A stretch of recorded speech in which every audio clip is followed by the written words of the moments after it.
بسم اللہ الرحمن الرحیم۔ آج جو ہم شروع کر رہے ہیں قرآن مجید فرقان حمید کی آیات، ان کا تعلق سورہ یوسف سے ہے، اور اس کا انٹروڈکشن جو کروایا گیا ہے وہ آیت نمبر 3 میں کروایا گیا ہے۔ پہلے یہ سن لیں۔ اس قصے کو قرآن نے احسن القصص اس لیے کہا ہے، یعنی اس کی ریزن، اس کی لاجک، اس کی منطق بتائی جا رہی ہے کہ اس کو احسن القصص یعنی سب سے بہترین قصہ۔ احسن یہ افعال التفضیل سے ہے، جیسے اکبر ہے، اصغر ہے، یعنی اکبر سب سے بڑا، اصغر سب سے چھوٹا، احسن سب سے زیادہ خوبصورت۔ تو اس کو یہ سپرلیٹو ڈگری ہے، آخری ڈگری ہے، تو سب سے یعنی سرائکی جا کو سب تو سونا قصہ۔ تو وہ جو ہے اس لیے کہا گیا ہے کہ اس میں متعدد کرداروں اور ان کے انجام کا ذکر ہے۔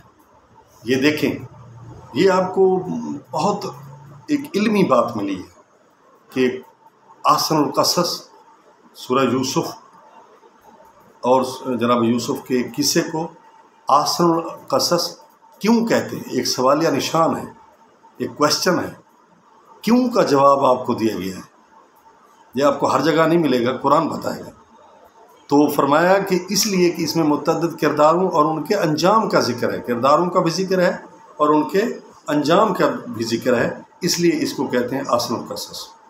وہ کردار کون کون سے ہیں؟ نمبر 1 پدری شفقت، نمبر 2 آتش حسد اور اس کا انجام، نمبر 3 اسارت و غلامی یعنی قید و بند، یہ بھی ایک عنوان ہے، ایک موضوع ہے اس میں۔ چوتھا جو ہے پرتعیش زندگی، یہ بھی ایک کردار ہے، ایک پہلو ہے اس قصے کا جو اس میں گزرا ہے۔ پانچواں جو ہے عورت کی مکاری، یہ بھی ایک کریکٹر ہے۔ چھٹا پاک دامنی اور عفت کی راہ میں قربانی، یہ بھی ایک کریکٹر موجود ہے۔ جناب یوسف کی پاک دامنی، اس کی عفت، اور اس پاک دامنی کے عوض آپ نے جو قربانی پیش کی وہ بھی موجود ہے۔ اچھا جی، زندان کی زندگی، یعنی تمام اپوزٹ جو ہیں، مخالف کریکٹر، مخالف پہلو انسان کی زندگی کے، وہ سب کے سب یہاں موجود ہیں۔ صرف اللہ سے امیدیں وابستہ کرنے کا درس، یعنی صرف خدا سے امید وابستہ کرنی چاہیے، اس کا درس وہ بھی اسی صورت میں موجود ہے، اسی قصے میں موجود ہے۔ طاقت کے باوجود عفو و درگزر، جس طرح جناب یوسف نے اپنے بھائیوں کو طاقت کے باوجود، بادشاہ تھے اور ان کو سزا بھی دے سکتے تھے، لیکن اس کے باوجود آپ نے ان کو معاف کر دیا، یہ طاقت کی زکوٰۃ ہے، یہ بھی اس میں ذکر ہے۔ حکمرانی کے آداب، کہ حکمران کے جو ہے ایک حکمران کے اوصاف کیا ہیں اور حکمرانی کرنے کے آداب کیا ہیں۔ عدل و انصاف، قحط زدہ سالوں میں اقتصادی منصوبہ بندی کی اہمیت وغیرہ، یہ اس میں جو ہے موضوعات ہیں، کریکٹر ہیں، اور پھر ان کا انجام بھی بتایا گیا ہے سب چیزوں کا۔ تو اب آئیے یہ 3 آیات پڑھ لیتے ہیں اور ان کا ترجمہ پڑھ لیتے ہیں۔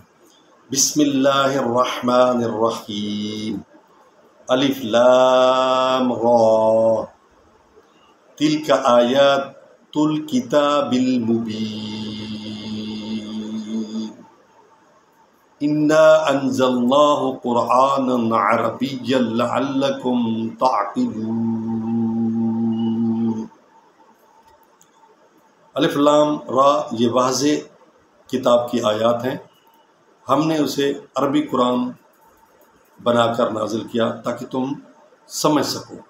دیکھیں، عربی ایک ایسی زبان ہے جو سمجھ میں آنے والی ہے، عقل میں آنے والی ہے، یہ بھی بتایا گیا ہے، اور یہ وجہ بتائی گئی ہے کہ عربی میں کیوں نازل کیا گیا، اس کا جواب بھی۔ یہ کیوں کا جواب آپ کو صرف قرآن دے گا، کوئی کتاب نہیں بتائے گی، کوئی جو ہے نا وہ نہیں بتائے گا سوائے قرآن مجید کے، کہ چیز کی لاجک کیا ہے، منطق کیا ہے، فلسفہ کیا ہے، یہ کام ایسا کیوں ہے وہ قرآن بتائے گا۔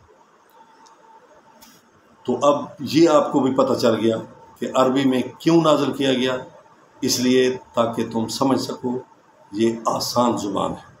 نحن نقص علیک احسن القصص بما اوحینا الیک ھذا القرآن وَإِن كُنتَ مِن قَبْلِهِ لَمِنَ الْغَافِلِينَ۔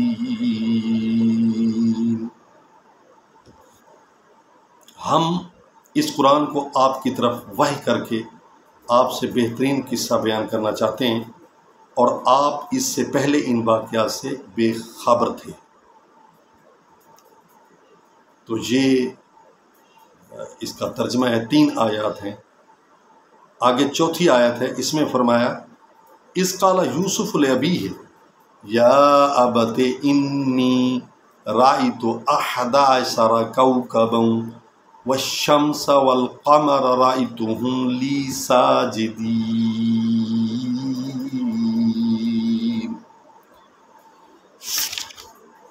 جب یوسف نے، آیت نمبر 4 کا ترجمہ، جب یوسف نے اپنے باپ سے کہا اے بابا میں نے خواب میں 11 ستاروں کو دیکھا ہے، اور سورج اور چاند کو میں نے دیکھا کہ وہ مجھے سجدہ کر رہے ہیں۔